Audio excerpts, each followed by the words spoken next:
Hey everyone, today I'm going to be reviewing the Neon Keycap set from Akko. The colorway, like the name suggests, uses some bright neon colors to really make them pop out from the dark backgrounds and are reminiscent of cyberpunk themes and bright city lights. Big thanks to Banggood for sending these out to me, and if you'd like to get a set for yourself, I'll have links in the description below, as well as a coupon code so you can get 12% off. Before we get into the keycaps themselves, I just want to say that this is probably the nicest and cleanest packaging I've ever experienced for a keycap set. It comes fully enclosed in this durable plastic case that's held shut with some magnets, and each cap has its own special spot. No more worrying about your keycaps getting shuffled around in those long rows. Plus, it even comes with a keycap puller. These come in the ever popular cherry profile, and they're also made from double shot PBT, so you'll have no issues with the legends fading through use. The molding is great, and the lines are super crisp. Even small details like on this escape key are executed extremely well.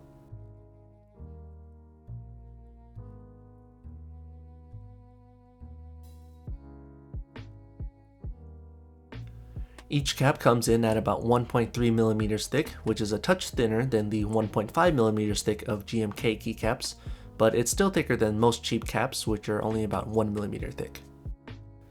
Compared to GMK keycaps, the legends are smaller and less bolded, but still very legible and just as crisp. They both have a matte finish on the top, with the GMK caps being ever so slightly rougher. One design choice that I don't like on these caps is that in order to find the home row easier, the F and J keys have a small bump on the top and have a much more scooped profile compared to the other home row keys.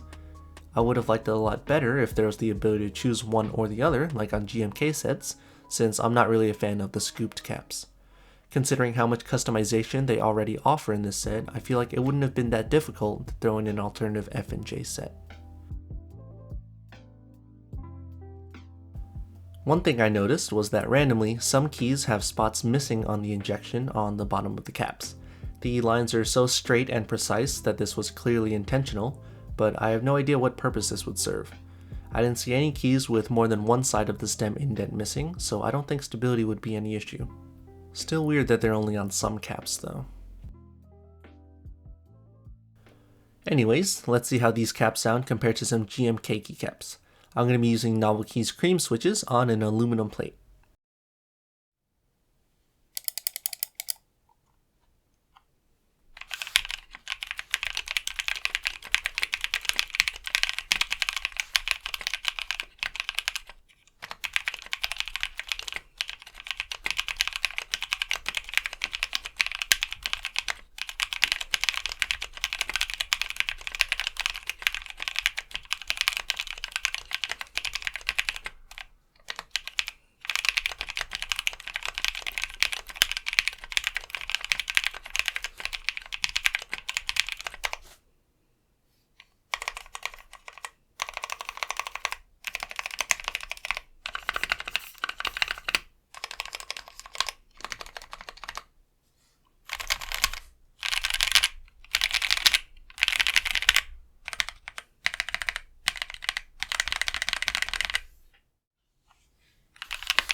Personally, I think there's a noticeable difference in sound between the Akko and GMK caps.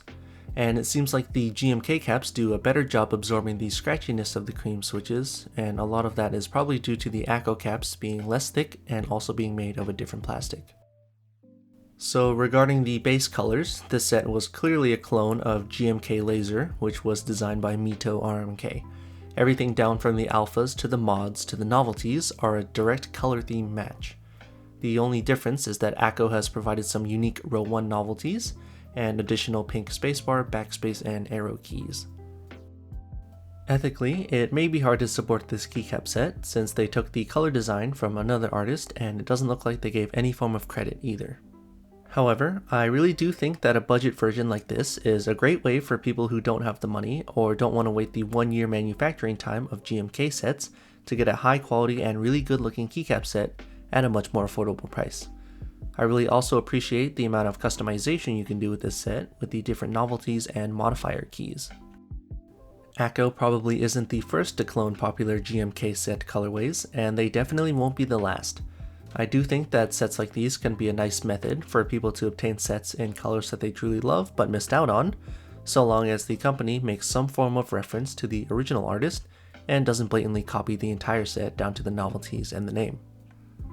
All that being said, I hope you enjoyed my review of the Akko Neon Keycap set. Let me know in the comments what you think of this set and of clone keycap sets in general. Did I completely miss the mark and should be condemning all clone sets? Are they acceptable but only in certain circumstances? I'd love to hear your thoughts on this topic. Please subscribe if you haven't yet, and I'll see you in the next video.